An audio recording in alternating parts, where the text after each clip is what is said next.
Yang terhormat Bapak-bapak, Ibu-ibu, salam Pancasila. Bapak-bapak, Ibu-ibu yang melihat video saya ini, tolong jangan lupa subscribe, like, dan di-share.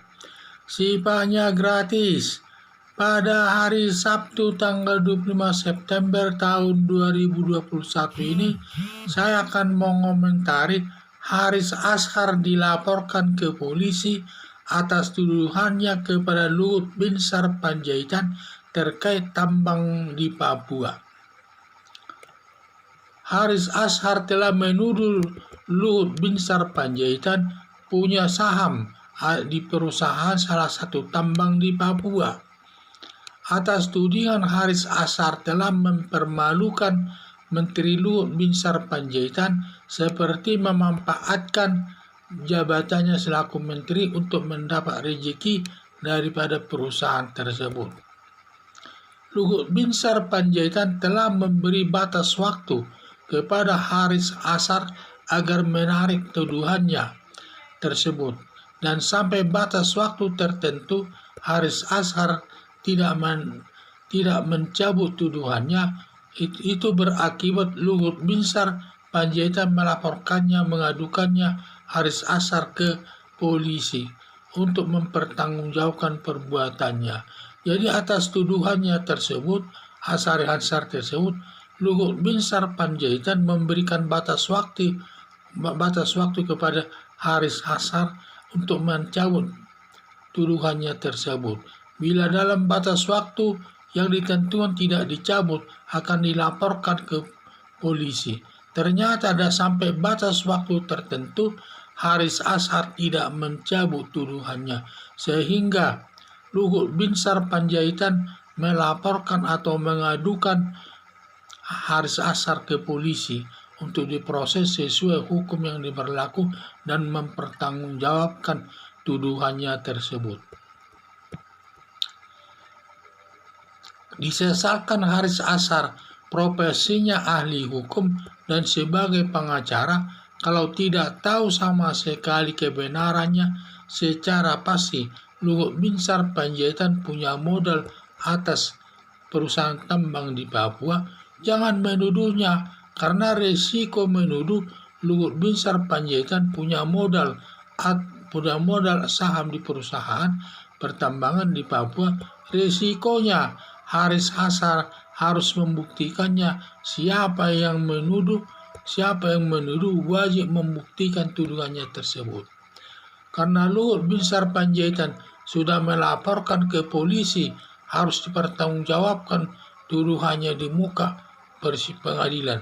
Bila terbukti Haris Azhar tidak bisa membuktikannya, hakim menjatuhkan hukumannya kepadanya nanti.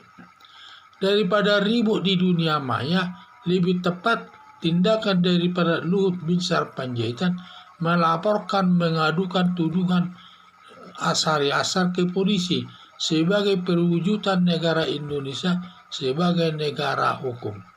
Harapan saya, jangan asal menuduh.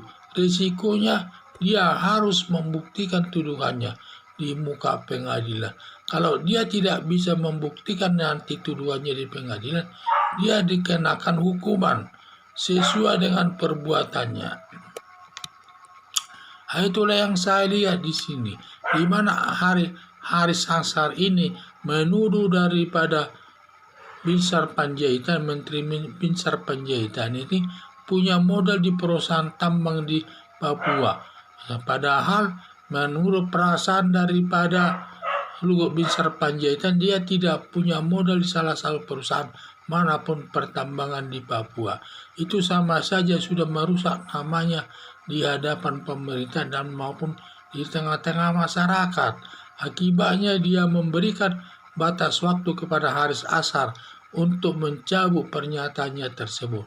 Tetapi setelah lewat batas waktu tertentu, Haris Azhar tidak mencabutnya, didiamkan saja. Berakibat Luhut Binsar Panjaitan mengadukan atau melaporkan Haris Azhar ini ke polisi untuk mempertanggungjawabkan perbuatannya.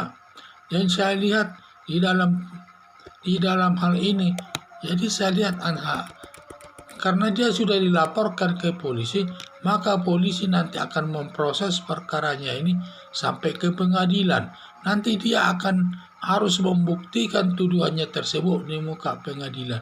Apabila dia tidak bisa membuktikannya, perbuatannya tersebut atau tuduhannya tersebut di muka pengadilan, maka hakim nanti menjatuhkan hukuman kepadanya sesuai perbuatannya. Karena perbuatan ini, menuduh ini adalah termasuk ini perbuatan melanggar hukum pasal 310 KUHP yang ancamannya 9 bulan penjara dan dapat diterapkan undang-undang ITE ancaman hukumannya selama 6 tahun. Jadi harapan saya, jangan kita gampang saja menuduh orang mempunyai saham di satu perusahaan negara kalau memang tidak kuat buktinya. Akibatnya nanti dia harus membuktikan di muka persidangan bahwa pernyataannya itu tidak benar. Akhirnya nanti tidak bisa dijatuhkan hakim hukumannya sesuai dengan perbuatannya. Sekian dan terima kasih.